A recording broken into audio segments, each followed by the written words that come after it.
Hey guys, I'm Alex. And I'm Drew. And today on the Two Man Comic Book Club podcast, we're keeping on with issues 4, 5, and 6 of The Eternals by Kieron Gillen, Esad Ribic, and Matthew Wilson. Let's go.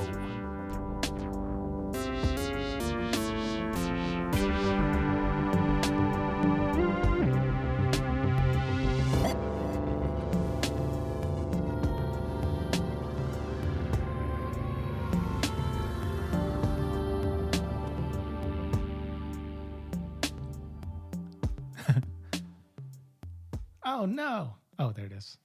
Sorry for screaming at you. I was trying to get that pulled up while the music was going. Tori's not here to cue stuff for us today, so Drew is literally cueing the music, the angles, and talking at the same time while we do this. So it gets a little tricky. Speaking of, no, I'm not actually cueing angles you're looking at the Thana time right now. At the moment because I forgot that I'm in charge of that already. Yeah. So I hope you enjoyed that shot of Eternals for a long time. That's a good thing for them to look at. The art's pretty sweet. And I have it on me this whole time that we're talking. Let me put it on you. This is going to be a fun episode.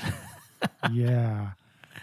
I did the first one, and there were several moments where I was like, oh, yeah, Drew was talking. You were a master compared to what I'm doing right here. Like, I watched that episode, and I was impressed. And I am not impressed with the first 2 minutes of this episode right now. Well, we're going to hope that it gets better with time. If you're listening,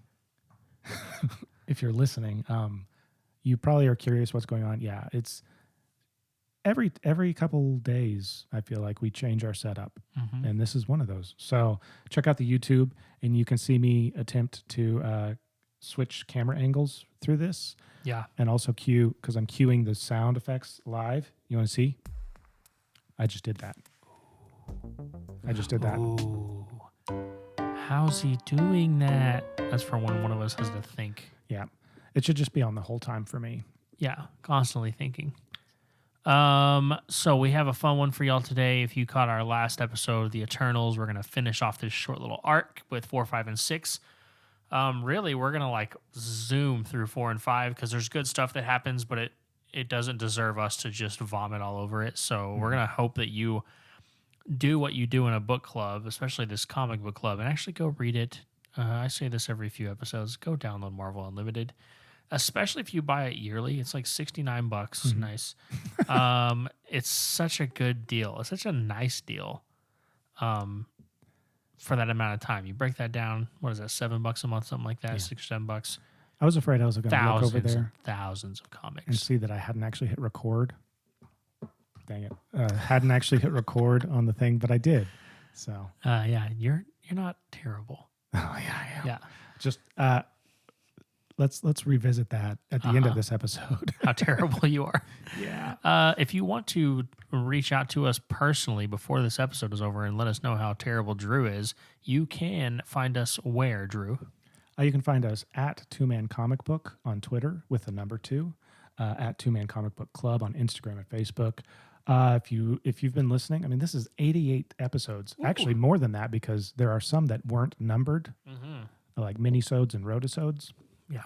So, but we have a Patreon, and if you join that and contribute, maybe we'll be able to make ways that this gets better. So that's patreon.com/2Man Comic Book Club with the number 2. Yeah, there's some really cool tiers on there. One of them, you get your own superhero theme song. Yeah, if you're curious about what that is, go check that out.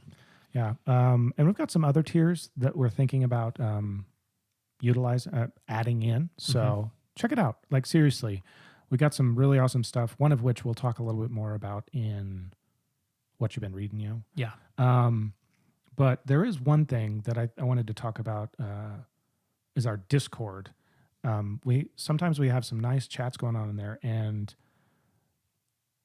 there's one thing. Last year we started a Christmas giveaway. Yes. So we're doing that again. So find this on YouTube. Leave a comment with the hashtag 2ManChristmas2021, or give us a phone call on the 2Man hotline 662-MAN-FAN-8 and tell us what comics you want for Christmas. all of these different ways, subscribe, leave ratings and reviews. We'll factor all those together to draw to give somebody or somebody's a comic book or two. Yeah. And also, we want to extend it even further and start the 2-man Secret Santa. And in order to do that, you have to join the Discord. The link is down in the description for YouTube. You should be able to click on it on YouTube. Some podcast apps do not allow you to click on it for some reason. Right. But as Alex mentioned in the last episode, if you happen to be running an Apple iOS device, you can screen. Is it specifically the phones or do the iPads work too? Anything running iPad OS, iOS, or Mac OS now, Okay. I believe. If you are running the latest software, so you have to Monterey. update it. So, but if you're updated on your stuff, it should work. Yeah. So you can just find the link on there, screenshot it, and then maybe click on it. Yeah, well, you can at least copy and paste it. Yeah, that's right. That's Yeah. right. So we want you to do that because it'd just be cool. Give the gift of comics this year. Yeah, it was a lot of fun last year, and there were only truly a handful of people that did it. But I mean, we have a little bit of a bigger following now, so it'd be just a cool way. It's not anything that's mandatory, but it is a fun way to give the gift of comic books and just show that you care about the community a little bit. A lot of fun. I'm looking forward to it. We don't have an extended What You've Been Reading, Yo, but What You've Been Reading, Yo, nonetheless. Yeah. So yeah, in case What You've Been Reading, Yo. in case you haven't realized, we are wearing the same thing from the last episode because we're starting to try to double things up. So I already talked at length. Well, not at length. I didn't go into crazy detail, but I did read a lot recently. And something I didn't mention is that if you've been listening, you may have heard me and Alex mention Alex and Drew read the New 52. It was just an idea. Now we're really working on developing it into its own show. Its own new podcast. Yeah. So I started that. Like, we're still toying around with the format. Do we want to go chronological, like release, or that's two different things. Do we want to go chronologically or do we want to go release order? Because a little bit into the New 52, we jump back. So I'm still toying with it, but I assuming we go chronological, which may or may not happen, I went back and I started reading Dial H for Hero, like number 0. Yeah. That rhymes. And also Demon Knights, Yeah. number 0. I think I read both of those as well because I saw that you had read them. Oh, I was yeah. like, oh, well, maybe I'll just try to keep up. So It is hard. There's so many. How many comics is this whole thing? I mean, it's 6 years worth, right? I think this one's 4 years. Okay, But 4 it's- years worth. Even so, It's like 5 or 6,000. Like, I think if you just read, sorry, I didn't switch to myself. If you just read the actual thing and you don't dig into the events that happen within, right? it's like 2,500.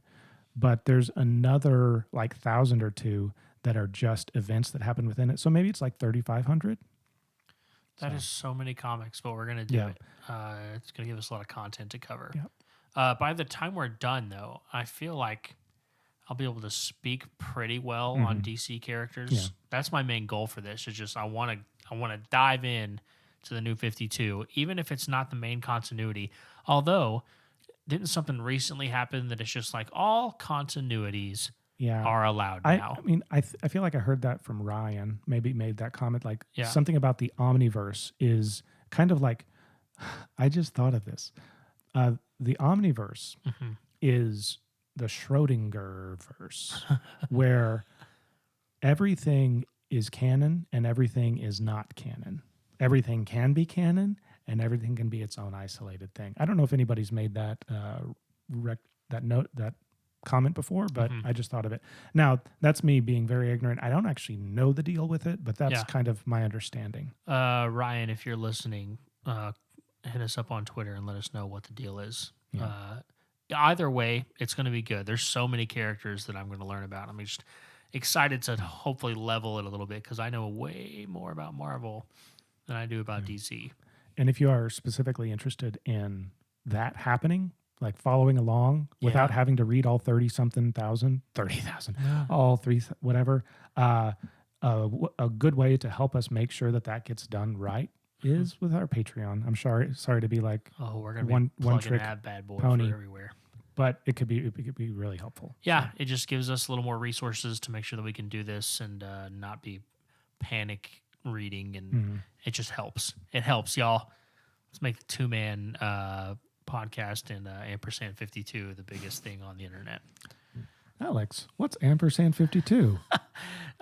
So Drew and I have the name Alex and Drew read the new 52, and then we thought, okay, we need to get social media accounts for these. How do we do this? And we thought, okay, let's just use the acronym of Alex and Drew read the new 52. And when Drew first sent it to me, I just like an idiot. Hashtag ANDRTN52. Yeah. So being a dummy, as we do when we text each other, I just joked and pretended that I was really bad at reading, and that acronym spelled out ampersand 52. And I think it'd make a good T-shirt. And then I actually just typed ampersand with the number 52, and it actually has an aesthetic appeal to it. So hashtag Anderton52, hashtag ampersand 52, one and the same thing. So I think there's something there. We might be just shoehorning that into continuity, even if it doesn't make sense. Yeah. And then suddenly we'll become synonymous with the logo. Yeah. And it may or may not have spin-off ramifications as well for the future, but that's probably years down the road. I digress, though. Super excited for the future of two-man podcasts and then spin-off podcasts and maybe our own little comic book podcast network. Lots of cool stuff. But before we get onto the new 52, we got to get through Kieron Gillen and Esad Ribic. I had to Google that, by the way. And Matthew Wilson's Eternals, because there's some cool stuff happening in here. Sorry. I just did a fancy wipe on the thing. And I was looking at it, and it just made me laugh. So if you're listening to the podcast, you should really check out the YouTube channel. Yeah, Drew's playing with the switcher right now. So basically, we're going to hyper quick. The fastest maybe that we've ever gone through a comics. I feel like I made it through one of the Flashpoint comics in approximately 10 seconds. This isn't going to be but that wasn't that was a tie-in. So maybe one of the ones the fastest we've made it through a comic book whose name is actually the title of this episode. Right. So basically, I'm going to pull up number 4, tell you about it. We're just going to show covers more or less. In number 4, we're still trying to figure out who is the person that killed the Prime Eternal. Starts with a Z. Still Zaris? I think Zaris. That's right. Zaris. Yeah.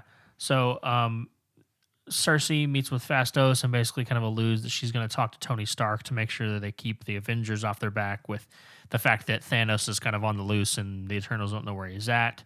And we get to this point where, if you recall, Druig went to his home, noticed everybody was basically dead, and it would kind of imply that he was taking over there politically. And Thana and Kingo show up and kind of have some small talk, and it kind of alludes to this this flashback of a moment between Druig and Kingo, where Kingo, at this point 10,000 years ago or something like that, is trying to stop this war on Earth by killing the general. He shows up, and Druig was already kind of mingling with this army. And Druig kind of has this thing of playing mind games a little bit. Kingo gets into the tent of the general about to kill him, and then stops, he can't go through with it. And then they find out the next morning that general had a heart attack and died. So it happened anyway. The war stopped. But then they go down this kind of rabbit hole of butterfly effect conversation.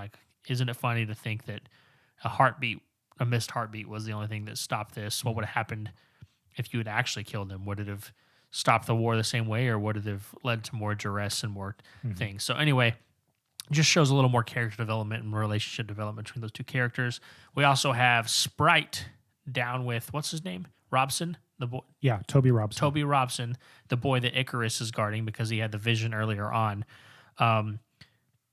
Sprite is on the ground with this boy, kind of as a ground level thing. It got a little weird with Icarus flying around, so Icarus was like, okay, Sprite, you stay down there with him. If something gets bad, I'll literally be up in the clouds watching from afar just to make sure nothing happens.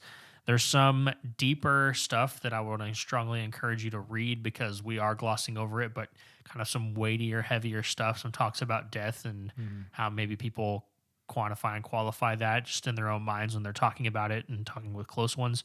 But especially in the context of Icarus saw this kid dying and him being at fault, it's definitely appropriate for the context of the story. So I would encourage you to read this. Don't just take the surface level or the high sky level of what we're doing here. And then that's basically it, right? Nothing else. We do have Oh yeah, this is our boy massive. Thanos. Thanos Yeah. shows up, and let me get to these panels over here. And he's with Druid, Kingo, and Thana. Sorry, I'm running all this stuff at the same time, and it's loading in real time. So they start fighting. It's like the first kind of big brawl fight. Here we go. We got some right there. And at first, it looks like they might be able to handle them because there's 3 Eternals now versus, I mean, it is still Thanos. But he kind of comes out of this portal. You can see here he's got his hand on him, and there, slams him into the ground. But in this moment of battle, Druid uses like his psychic powers to like kind of have like a psychic fight. If you've read some old X-Men comics, you'll read Charles Xavier, I think, has done some cool stuff like with this before as well. But they're kind of fighting mentally, and then you can see here like Thanos, even inside, is his mental strength is also on par with just his physical force as well. It's going back out. We see Thanos like stabbing him, telling Kingo to finish him, and then like right when they are about to kill Thanos, he warps through this portal and he's gone again. And the machine took him somewhere, and the machine doesn't have record of where he is still. Can't find him. It just says he's Schrodinger's serial killer. And then kind of moving on, they're like, okay, get Icarus. We're going to have to go after Gilgamesh, the Forgotten. We're going to need him if we're going to take on Thanos, because even the 3 of us, as good as we are, we couldn't kill him just now. And then moving forward, Druid kind of leaves, and he goes through this portal, and he's holding a couple what look like teas, and he goes, I noticed you noticed my message. And it turns out that during that little fight, he implanted this psychic message on Thanos, basically saying, I can help you. And basically, Druid is like, I have one question. If you needed a traitor, why didn't you come straight to me? End of comic. So, like it's painted before, Druid is kind of this snaky person, and he's going to be another asset to Thanos at this point where the Eternals just experienced Druid trying to help them. So he's almost like deeper undercover. Like we just saw Druid trying to help us fight Thanos. Surely we don't have to worry about him right now. And that's the end of that issue. Moving right on to Eternals number 5, as soon as this will actually load, we have more or less just some more development, a continuation of the same. Oh, what are we doing? Having issues loading. There's number 5 going here. Okay, so they alluded to this in issue 4. Basically, Cersei takes out Tony Stark, and am I going all the way back to the cover? I just want to show you guys the cover real quick. Not yet. It's not loading. Sorry. Okay, here we go. So it's pretty sweet. Eternals, Colonel Sanders. Same creative team. And going through here, we have Cersei and Tony Stark on this kind of meeting / date. Tony probably likes to think it's a date. And it's the same thing we alluded to in issue 4. Cersei's there literally just to like make contact, make sure the Avengers know that nothing is going awry, because they've noticed the Eternal activity on Earth, and Tony, back in issue 1 was like, is this something we need to be worried about?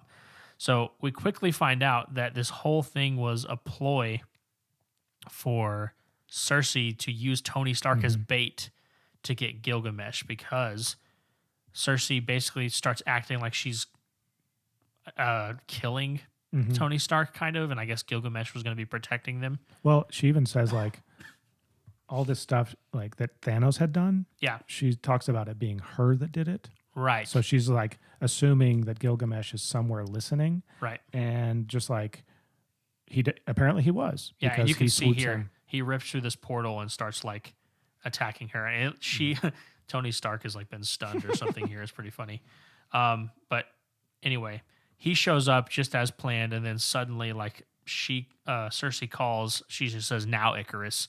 And like he does, he just explodes through and tackles Gilgamesh, and he's like the one that I think it maybe alludes also that they don't get along as well. It seems like Icarus might be a little bit of a hothead and not get along with several of them. Drew mentioned earlier there's like this funny thing of talking about why Tony Stark is a great thinker. He has many questions right now. The foremost of which is, why did Icarus come through the wall rather than the window? Because he just exploded at the side of Tony's penthouse. And then he says, well, human windows are a relatively new invention. Icarus doesn't see much difference between walls and windows. Literally, he can see through walls, which is kind of a nice touch. Fast forward through all of this. There's more fight. They eventually apprehend Gilgamesh and capture him because Icarus is just strong enough to do so. And then they're interrogating him. And basically, they decide it's not him, right? Like they figure out like, okay, Gilgamesh isn't the guy that we're going after. In between that, there's a scene with Thanos and Druig. I think I'm talking so slow because I'm having to remember all these new names that I'm not super familiar with. Yeah, it's tough. Like, I still can't remember what the prime was. Right. Zerig? Xeris. Xeris. Xeris or Xeris. So Thanos and Druig are off in the network subdimensional threads, wherever that might be. And they're talking, Jersey. And Thanos is basically saying something's wrong with me. And he opens up his chest, and it's like repairs have been made that aren't actually there. Like it's something that happened to him at another time. They actually are some editor's notes that in Guardians of the Galaxy #6 from 2019 that kind of alludes to that. But essentially, this might be something that is allowing him to move through those networks that we figured out. Like those might be more eternal parts inside him or something like that. Moving forward, we see the back end of them interrogating Gilgamesh and finding out, okay, it's not actually him. Yeah. Takes a while to get there, but Thanos like, release him. He didn't do it. Yeah. And we get to this point where, let's see, where is it? Sorry. Back in the loom, we find out. No, we still. Hold on, I don't want to butcher this. Yeah, it gets confusing. Yeah. Like a lot of this takes many pages to unfold. Right. And there might be like 2 panels that just divulge everything, and it's just tough, So this is why we say read it. Right. Where is it? Because we don't find this. There's a plot point, a plot turn coming up, and I just don't want to spoil it. Oh, okay.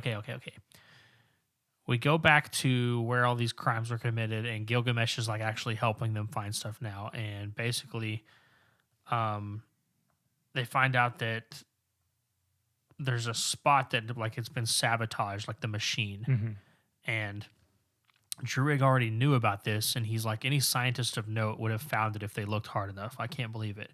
I even told Phastos how I did it.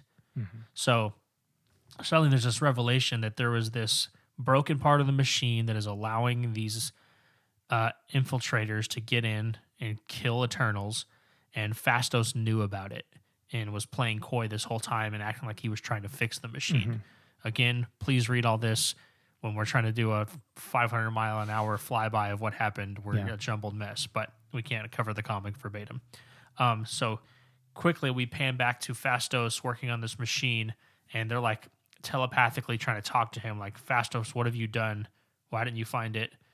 And Phastos runs off, and he starts talking to Thanos on some communication. So it's like quickly guilty. Phastos, the guy that's there, has been the one letting him in, and was the first one at the scene, I believe, when they found. Yeah, he was when they found Xeris dead. Phastos is running off. He's talking on his comms to Thanos, and he says, "There's someone in the exclusion. They'll be coming here. Stop them." And as soon as they start to teleport the Eternals back to go get Phastos, they walk through in like this awesome panel right here. If you want to switch to this, Drew, Thanos is just hiding above this nook, like waiting to drop down on all of them, and they can't see him. I'm going to have to look back over my shoulder every time I go through a door from now on. Yeah. Just in case Thanos is there. Yeah, this is a super cool fan. I mean, he just looks menacing here, too. Like, are his eyes normally that red? No, I think this has something to do with the heart thing okay. that they did to him. Cool. So moving forward, we see Phastos like working on this machine, and it's still kind of like, why would he do this? And it just shows him looking back, and he's saying, I'm just destroying the Eternals. I'm not destroying the Earth. And it says Phastos is wrong. So we haven't done a good job of saying this. several times there have been like weather anomalies happening throughout these comics. Like earlier on when Icarus was with Toby Robinson, this like car-sized hail started coming down on him, and because Icarus is trying to protect him, he just laser beams it out of the air. But there's been that, and there's been just other storm like thunder and lightning. It's like real intense. The Earth that has been narrating all this, that is the machine, is like breaking underneath Phastos, breaking the machine to try to take out the Eternals. But there's a parallel of them being together and like being connected, like one can't exist without the other type of thing. And that's the end of it. So that's issue 5. All that being said, I think we should probably take a quick break and then really spend a little bit more time getting into the interesting bits of 6, because there's a lot of cool stuff that happens. So we will be right back.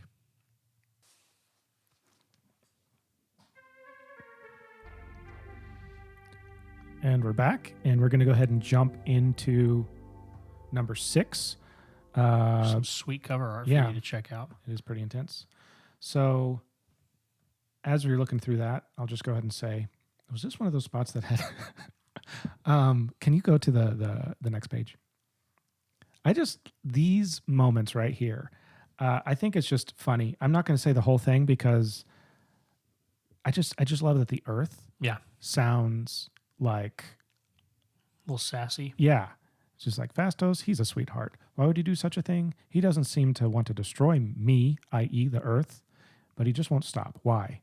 TLDR, beep. Yeah. You know, the Earth cusses. All of these spots where you have the intro and all that, it's worth reading. Just like in Hawkeye, even though he says, why are you still reading this? It says the same thing every time. Yeah. It's worth it every time. Yeah.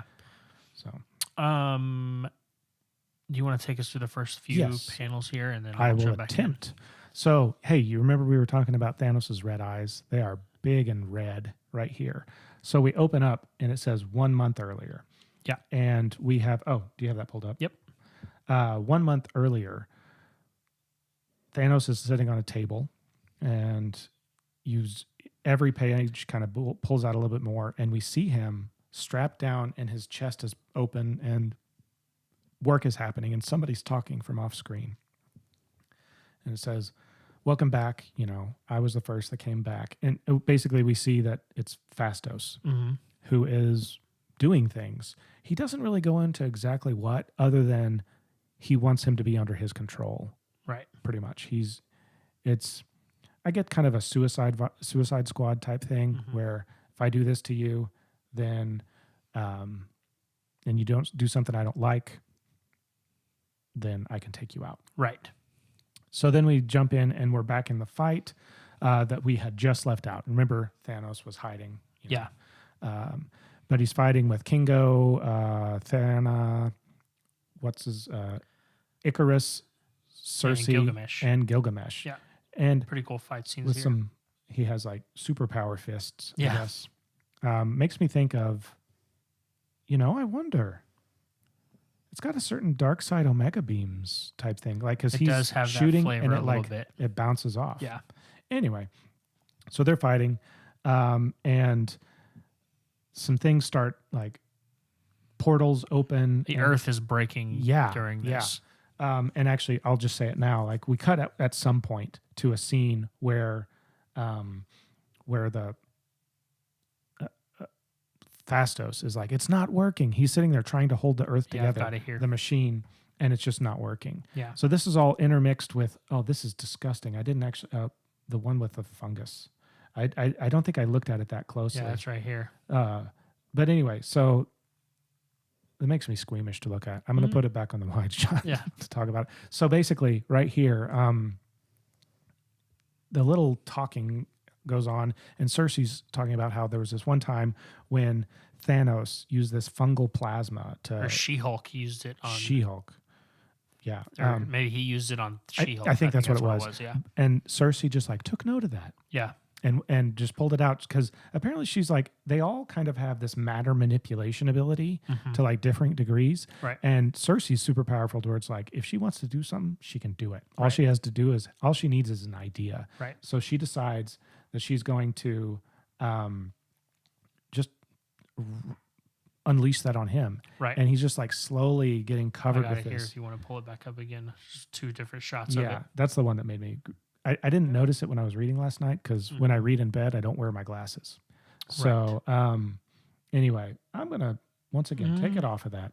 So they're fighting and they have an edge on him. They're all got him surrounded. He's all fungused up, and they're about to like make the killing blow or the incapacitating blow or whatever, and then flash, they all just get teleported to the random places around the world. Like somebody I think says I'm in India, and somebody's on the North Pole. Right. And during this time, Sprite is with Toby. Yes. Last name is Robson. And again, the Earth is breaking down where they're fighting, and it's starting to break up to the Earth, like just apocalyptic, just it's bad. chaos. Like it's bad. And Toby is like, I'm gonna die, like to Sprite, like he's freaking out. They just had these pretty serious talks, and despite the fact that Icarus was so far away, I think he says he's in the North Pole. Yeah. But the network is inaccessible. Pull this one up. Yeah, right here. There's been a couple times when Icarus has given me Superman vibes, and this is totally one of them. I mean, even the smile on his face. Look, it says Arrow lives for this moment, because they keep comparing Icarus to an arrow. Right. I mean, like, that's a total Soups move. Yeah, he's trying to find out like how to get there, and he's like, okay, it doesn't matter that the network is down. I'm fast enough to get there. Yeah. Because of course he is. I like it. I'm going to finish reading what he says. It says, arrows live for the moment. It is a feat of heroism and a power of beauty and grace. Were this another earthly hero, we dwell in it. But Icarus is an eternal. It is simply what he does. So he zooms in. He's with Phastos now. And he's basically like, what do I need to do? And he's like, you need to reconstruct the central span, but be careful. And he's like, you don't understand. This is going to hurt you, because Icarus is just going in like, yeah, whatever. I'm going to do it. I'm Icarus. So we do have this kind of like side thing of Druig showing up and going into Phastos's mind. Yeah. And we get like this Phastos's surface consciousness thing where Druig is again having like mental warfare. It seems to be kind of this thing he specializes in. And then there's like this nice Hickman-esque graph of how that surface consciousness model works for the Eternals. Essentially, they say all Eternals have a little bit of telepathy. If you're good, you can like get in past, and it like has it done. Like if you just want to get in the surface, that's easy. Yeah. But like it shows the route that he went in, and Druig. I keep forgetting. Druig went into Phastos's personal memory, and you'll find out exactly why in just a minute. Yeah. So we see Icarus going in to fix basically this core. And it's kind of talking about how he feels calm, even though this is like a truly life or death moment. Once again, looks like Superman. Yeah. Even the colors, you could absolutely confuse this for Superman. And then we see Sprite and Toby again at the surface level, kind of freaking out. Like, there's a parallel here of like, is this plot point of Icarus keeping this boy alive actually going to work here? Is he going to die here because he failed as an Eternal to stop the deviation of the Earth destroying, So he goes in there. He's going like, I can't tell if this is like the core is so hot or powerful that it's hurting him, or if that's like power emitting from him. I don't know. I would imagine it's, if he were emitting power, it would be going towards the machine. Sure. Is my thought. So it sounds like it's hurting him more than anything. Yeah. And it does say like at the bottom panel, for all the pain, his only real fear is failure. So he's thinking right now, like, don't fail. Don't let that kid die that I saw in that vision. And it says behind all of Icarus's targets, there is a fundamental target, one he is always aiming at, to be a hero. A hero saves. And he basically gets a hold of the thing and holds on, and he makes this sacrifice. And it says the hero sacrifices. Icarus's last thoughts are that he fulfilled his programming. The arrow hits all targets. He was happy. And you'll notice in that picture, it was like this column of the machine had been in pieces. Yeah. And it's coming back together because of Icarus's sacrifice. Yeah. So it says those who still lived felt differently. So again, the Eternals are kind of confronting Phastos and being like, you sabotaged the machine. You brought Thanos here. And Phastos is like, I can destroy him at any moment. If you knew, you'd understand why. and he kind of thinks about it. All he has to do, he's like, all I have to do is activate this, and then he pauses, and he's like, I can't remember how to do it. So Druig went into his personal memory and made him forget exactly how that he could destroy Thanos, and now Thanos is literally a loose cannon. Yep. And there's more hands. They're fighting and getting mad and trying to figure out like what happened. And then suddenly the core systems come on, and the Earth is like reactivating resurrection engines online. So we know that Icarus is about to come back, even though he just died. Then they made a comment like, we need to bring Icarus back first because he's our hero. He takes precedence over the Z dude whose name I always forget. Xeris? Yeah, Xeris. And it makes sense. Like, he's your big gun. Icarus seems to be kind of like, if you're going to beat this thing, if you're going to have any shot against Thanos, you're going to need Icarus with you. So we have two amazing panels if you want to pull this one up. Yep. So as he's coming up, it makes the comment that basically he's coming back to life, and it says Icarus opens his eyes again, alive again, and then you turn the page. Oh man, and Toby Robinson dies, and he's able to understand. Like, so that vision of him, because the vision he had was him like screaming out at his grave, right? Not necessarily with the body. So like now we understand his vision was just something that would happen in the future. Right. You know? So we realize, well, am I getting ahead of myself and saying? Well, I'll just say, like, I mean, more or less this is what happens. Like, the Eternals are protectors of the Earth, but every time they come back, it's at the expense of a human life. So Icarus coming back just now took the life essence of Toby Robson and killed him. Yeah. And he couldn't protect him from that. And we come to realize Phastos knew that. Yeah. And apparently Cersei knew that, but she's known it for a while, it seems. Right. And did Xeris know it too? Or did they tell him? I'm not sure. I don't know, but Phastos is like, we're trapped like this. We're trapped killing them. And that's, you kind of presume at this point, that's why he was trying to kill the Eternals. He's like, we're killing these human beings. We're not helping them even if one. He wanted to destroy the Eternals, but not the Earth. And it was like impossible to separate those two things. Right. Because they're kind of at the root of everything. There's a hierarchy here. And, sorry, the camera was just on me through that entire thing, Alex. No, it's fine. I'm sorry. It's fine.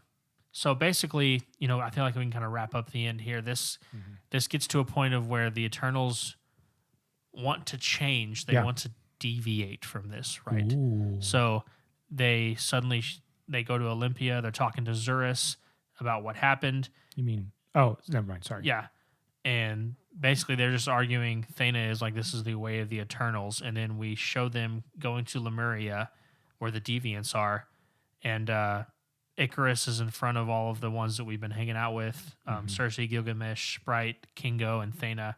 And he says, we come in peace to the changing people. We would join you, help us be changing people too.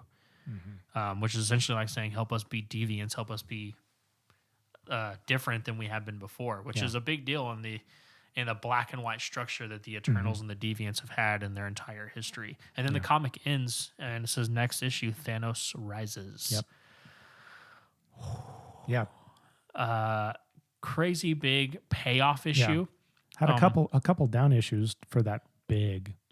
Oh, just by the way, every time we've been brought back for all of eternity, right, a human had to go. Right. It's pretty wild. And there's a lot of interesting things there. Like Phastos, I don't know if it says how he found that out, but he did find out. And the fact that instead of talking to them about it, he just thought, okay, I got to get a weapon that can take them out. Maybe he just knew how that conversation would go. It's kind of understood. They're all really smart, but he's also like especially smart, kind of like an engineer god almost as far as like building and creating things.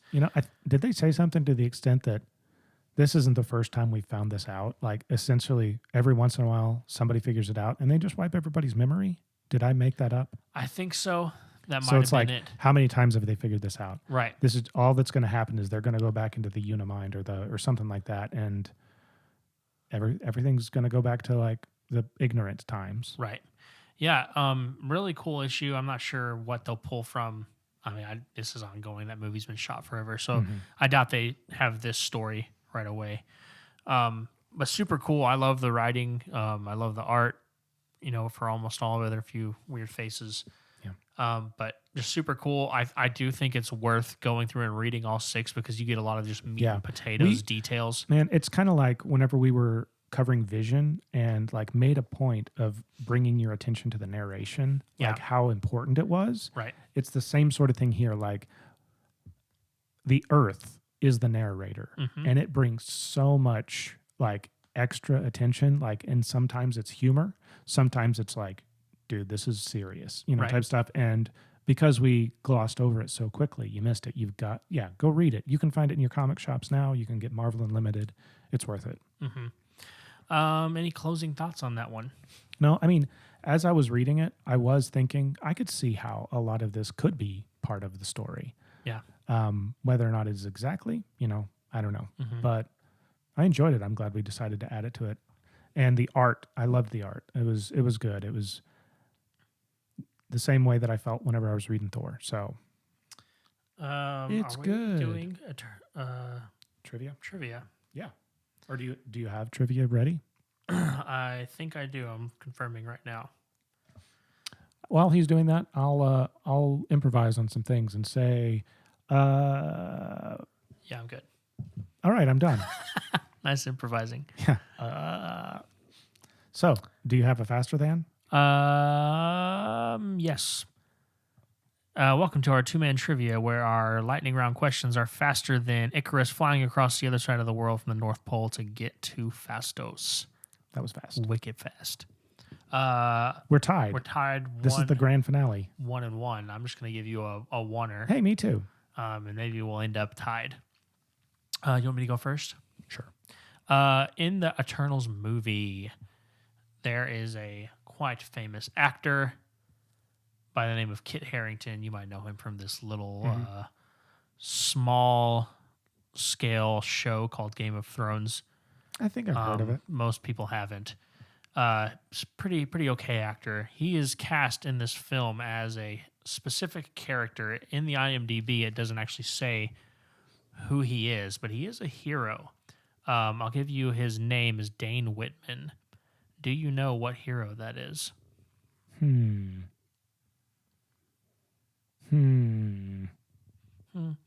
Probably not. Do some thinking music. It's louder than it's supposed to be. No, I have no idea. Any guesses? Can you tell me if he was in these issues? He was not in these issues. Okay, then I have no idea. It's some wild name. I'm going to say... He's also not an Eternal. Oh. Well, I was going to say Zamcor. No. Black Knight. I knew that. Did you? Yeah, but I forgot. Yeah. I'm like that way. Yeah, so Black Knight. I don't know if we'll actually see Black Knight in costume or don the uniform, but he is a character in this. I'm speculating that he's going to be a human love interest for Cersei or Thena or something like that. Who knows? And by the way, once again, I'm pretty sure the camera angle was on you the entire time that I was trying to think of those. Of course. All right. I was also trying to stall because I had a question and I forgot what it was, and that's it. I couldn't. It wouldn't load for whatever reason. Yeah. Every page on Safari would load except for that one. Right. So I have to remember how I was going to ask this question. Got it. Do you remember the name of the thing that they call it whenever all the Eternals combine their mental and physical power, creating basically a giant cosmic brain? I have a guess. Yes. But no reason. The hive mind. You're so close. Yeah, that's all I got. I said it earlier, and as soon as I said it, I was just like, and the camera was on me the whole time you were talking. Great. I said it, and then I was like, I hope Alex wasn't paying attention because that's my question. What is it? The Unimind. Unimind. Dang. That's what I said. No, you said hive mind. I have a German accent. Yeah, sounds exactly the same. Mind. So we have We're tied. We're tied at 1-1. 1-1, and I that's feel where like- we're stopping. I feel like we've been tied It like the feels last better 3 or this way. 4 episodes. Next episode that we tie, we Series. end in fisticuffs. Cool. Any closing thoughts on that one? I'm really curious. Yeah, What I want to happens read more. next? There's a Yeah. couple spin-off. Yeah, Thanos Rises or something. Thanos Rises. I don't And even know if Celestials. it's the same writing team or just team in general, not I just think writing. I think it is. The Is same it? team. Okay. I'll be interested to keep reading this one. This is an ongoing, so if you're interested as well, you're pretty close to caught up. I think one other Yeah. issue might be about to come out or is out. But yeah, after that, we don't cover the too often the real modern stuff. It's like Yeah. ongoing. So thought this was a fun one and timely just because the movie was coming out. So by the time you're watching this, the movie is out. Have you seen it? What do you think of it? Join our Discord and let us know. Yeah. Cool. I think that's it from us this time at the Two Man Comic Book Club podcast. Until Did do you have something? did we actually give our socials in this Earlier episode? on? Yeah. We did. Uh-huh. I guess I was just so focused Yeah, on. you've drank a lot of beer since we started. I was going to say I was busy poorly doing camera angles. It's fine. So- All is forgiven. All right. Dark side is. Until next time, we will see you later. Bye.